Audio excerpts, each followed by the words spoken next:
Poor governance అంటే అని మనం చెప్పుకోవచ్చు.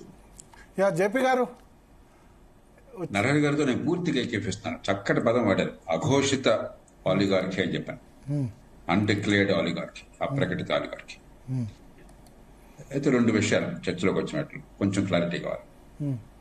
వారు అన్నట్టుగా, అంబేద్కర్ అన్నట్టుగా ఈ ప్రపంచంలో చాలా మంది ఆలోచన పనులన్నట్టుగా ప్రజాస్వామ్యంలో చాలా లోపాలు ఉండొచ్చు, కానీ వేరే మార్గం లేదు. మన సమస్య ప్రజాస్వామ్యం ఉండాలా వద్దా అని కాదు, నిజమైన ప్రజాస్వామ్యం ఉండాలా లేకపోతే దొంగ ప్రజాస్వామ్యం ఉండాలా అని చెప్పారు.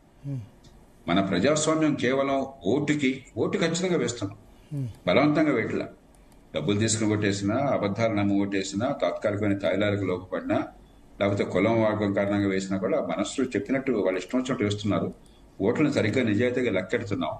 లెక్కెట్టాక అధికారం శాంతియుతంగా మారుతున్నాం, అంతవరకు తప్ప ఎన్నికైన తర్వాత గొంతు విప్పి జిందాబాద్ ముర్దాబాద్ అంటుంది తప్ప మిగతా డెమోక్రసీ ఏం లేదు ఈ దేశం. నిజమైన డెమోక్రసీకి ఇవి అవసరంగానే ఇవి చాలా. ఉదాహరణకి చైనా లాంటి దేశం నియంతృత్వ దేశం అయినా కూడా కొన్ని విషయాల్లో వాళ్ళకి డెమోక్రసీ ఎక్కువ ఉంది. నాకు తెలిసి ఈ మాట అంటే చాలా మంది అపార్థం చేసిన ప్రయత్నం చేస్తారని చెప్పారు. చైనా మనకంటే గొప్ప దేశం కాదు, వినదోగి నగోరు చెప్పిన ఎక్కడ మంచినో నేర్చుకోవాలి, మన మంచిని ఇతరులకు పంచాలి. 51% స్థానిక ప్రభుత్వాలకు వాళ్ళు నిధులు ఇచ్చారు, అధికారం ఇచ్చారు, పోటీ పడుతున్నారు, వ్యవస్థను పెంచారు, విద్యను బాగు చేశారు, పెట్టుబడులు పెంచారు, ఉపాధి కల్పించారు.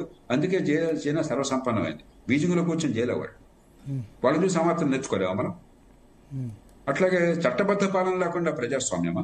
బడితున్నవాడిదే బర్రె అయిపోతే ఎమ్మెల్యే గారే సర్వాధికారి రాజు అయిపోయినట్టయితే పోలీస్ స్టేషన్లో కేసు పెట్టాలా వద్ద ఎమ్మెల్యే గారు నిర్ణయం చేస్తే అది ప్రజాస్వామ్యం అవుతుందా? ఎలా అవుతుంది? చట్టబద్ధ పాలన లేకుండా, ప్రజలకి సేవలు అందకుండా, లంచాలు లేని సేవలు అందించే ఏర్పాటు చేయకుండా ప్రజాస్వామ్యంలో సామాన్యమైన ప్రభుత్వోద్యోగి సమాజాన్ని శాసించి ఎవరితో మాట్లాడడం తెలుసా అని చెప్పండి, ప్రజాస్వామ్యం అది ఎక్కడ ప్రజాస్వామ్యం అవుతుంది? ప్రజాస్వామ్యం ఓటుకి అరుపుకి పరిమితం అయితే అది ప్రజాస్వామ్యం కాదా? నిజమైన ప్రజాస్వామ్యం కావాలి, చాలా చేయాలి. రెండోది, నిజమే వారు చెప్పినట్టుగా హుజూరాబాద్లో కానీ మునుగోడులో కానీ అక్కడేం కర్మ, ఏ నియోజకవర్గంలో కావట్లేదు. ఈ రాష్ట్రాలు మీరు చెప్పిన రాష్ట్రాల్లో 30-40 కోట్లు లేకుండా పని జరగట్లేదు. నిజమే, జనం ఇవాళ వచ్చి డబ్బు లేకపోతే ఓటేయమంటున్నారు. ఇద్దరి దగ్గర పుచ్చుకుంటున్నారు, ముగ్గురు దగ్గర పుచ్చుకుంటున్నారు. ఎవరికి నచ్చినట్టుగా ఆ సందర్భాన్ని బట్టి ఓటేస్తున్నారు. డబ్బులు తీసుకుంటే ఓటేస్తాను గ్యారెంటీ. కానీ నేను ఒక్కటే మనవి చేసేది, ప్రజల్ని తప్పుపడితే ఫలితం రాదు. ఒకటి, అది వాస్తవం కాదు. రెండు, పరిష్కారానికి దారితీయదు. ఈ దేశ ప్రజలు మాకు రాజ్యాంగం కావాలి, లేకపోతే మాకు ప్రజాస్వామ్యం కావాలి, వైద్యునోటం కావాలని కోరుకోవాలి. ఈ దేశంలో రాజ్యాంగ నిర్మాతలు, దేశ నిర్మాతలు అద్భుతమైనటువంటి సాహసం చేశారు. ప్రపంచ చరిత్రలో తొలిసారిగా చదువు లేని దేశంలో, పేదరికం తాండవిస్తున్న దేశంలో, కుల వ్యవస్థ ఉన్న దేశంలో, వైవిధ్యం ప్రపంచంలో ఎక్కడ చూడనంత ఉన్న దేశంలో వయోజన హక్కు తొలి నుంచి ఇద్దాము, ఆడమగ తేడా లేకుండా అని చెప్పని ఒక గొప్ప నిర్ణయం చేశారు. ఉదాత్తమైన ఆశయంతో ఓ రాజ్యాంగ నిర్మాణం చేశారు. ఆ రాజ్యాంగం సరిగ్గా అమలు కావాలంటే కొన్ని ఏర్పాట్లు కావాలి. ఉదాహరణకి బలమైన స్థానిక ప్రభుత్వాలు కేవలం వర్గాల ప్రాతినిధ్యం కోసం కాదు, ప్రజాస్వామ్యానికి పాఠశాలలో స్థానిక. నా పని డబ్బు ఎక్కడికి పోతుంది? ఇప్పుడు నేను ఇక్కడ అపార్ట్మెంట్లో ఆఫీస్లో కూర్చున్నాను, నెల మెయింటెనెన్స్ ఫీ కడుతున్నాము.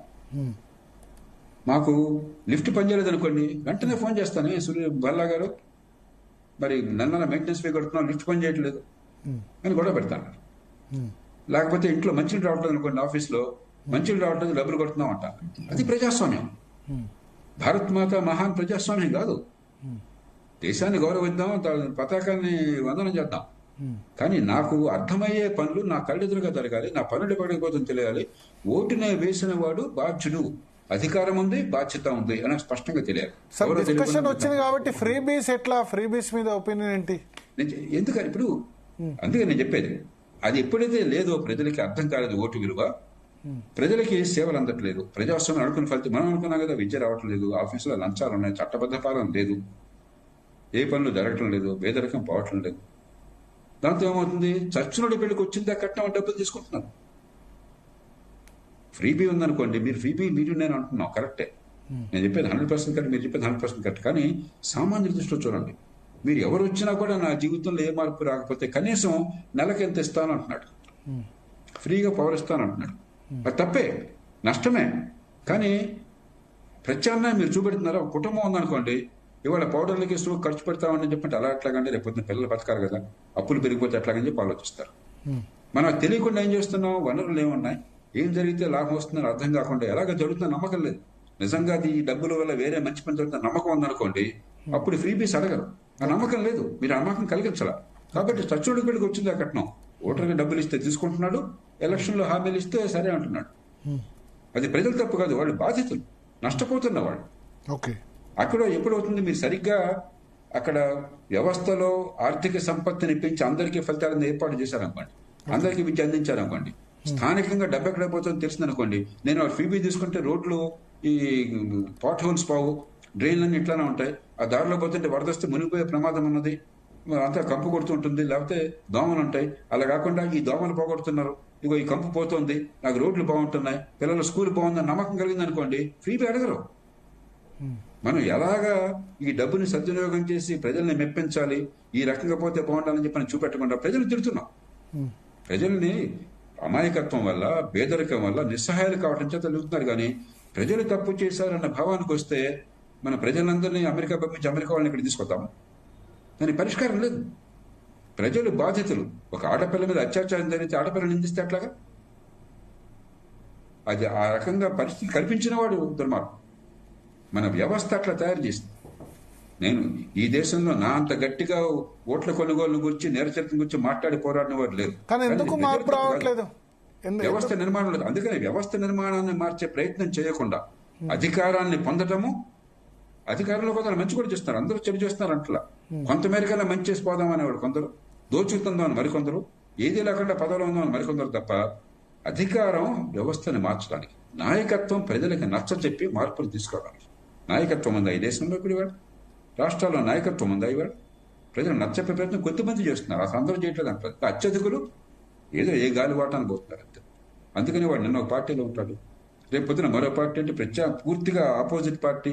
ఆ సిద్ధాంతాల్లో వైరుధ్యంలో పోట్లాట్లు అందరికీ ఉంటాయి, కానీ సిద్ధాంతాల్లో ఆపోజిట్ పార్టీ. వాడు సంతోషంగా వాడు గెలిచే అవకాశం అనుకుంటే అంతే తప్ప అసలు ఇందులో కొన్ని లక్ష్యాల కోసం రాజకీయ జీవితంలో ఉన్న వాళ్ళు 190 మంది లేరు. ఆ పదవి వస్తే చాలు, ఎవడిచ్చినా పర్లేదు. ఎవరినప్పుడు ఎమ్మెల్యే వస్తే, పదవిలో వస్తే 5 ఏళ్ల క్రితం ఏ పార్టీలు ఉన్నారో మీరు మీకు తెలియదు అనుకోండి, అడిగితే ఆయన సిగ్గుపడుతుంటారు. నాకు అప్పుడప్పుడు కలుస్తుంటారు మాజీ మంత్రులు, చాలా ప్రధానమైన వాళ్ళు, ఎంపీలు, వీళ్ళంతా కూడా ఇప్పుడు ఏ పార్టీలో ఉన్నారంటే సిగ్గుపడుతూ చెప్తుంటారు. అదివరకు ఏ పార్టీని 10 ఏళ్ళు 30 ఏళ్ళు తిట్టారో ఆ పార్టీ ఇప్పుడు ఆ పార్టీలో ఉన్నామని చెప్పారు. ఇది ఇందాక ఆయన చెప్పారు కదా, అఘోషిత ఆలిగార్కి, అప్రకటితమైనటువంటి ఆలిగార్కి, ఆ ప్రపంచంలో ఉన్నాం మనం. అది మౌలికమైన సమస్య. Okay okay, so thank you JP గారు. నేను ఒక్క పాయింట్